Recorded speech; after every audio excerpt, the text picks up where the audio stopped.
Over the 4 years, we've been collecting data on student learning. Our first example here is a grade 4 student outcome set. We have 16 classes showing here their pre and post means, and in the 17th data set you can see the mean for all of those classes. And what you can see here is out of a score of 16, the students moved from a pre-score of 5.26 to a post score of 11.14. These are dramatic gains. In another cluster of data, we compared 3 district school boards, one with grades 3 to 6 teachers, one with grades 3 to 9, and one with grades 6 to 8. And what's really interesting about this data set is that each district school board started in a very different place. There were significant differences between the 3 district school boards.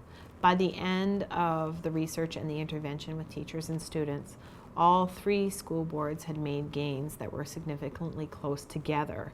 And so we can see that this is actually a gap closing resource. One more data set I'd like to point to is a story that tells us that it's never too late.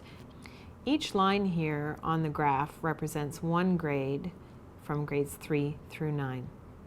And in every case, in every grade, the students made significant gains because of the work that they focused on with fractions and the resources that were available to them. We have also conducted teacher surveys to find out what teachers thought of the pathway in particular. And here's an example of a teacher response. The fractions learning pathway really helped me to better distinguish between the many fractions concepts and to determine how various concepts supported and connected to others.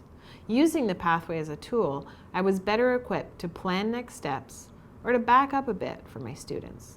Examining the pathway made it very evident the extensive background needed in order to perform operations with fractions. I made many assumptions about my intermediate students, which I needed to revisit.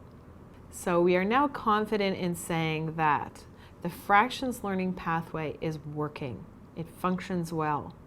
The resources support teachers in implementing high-quality fractions learning opportunities, and the tasks function as a gap-closing strategy.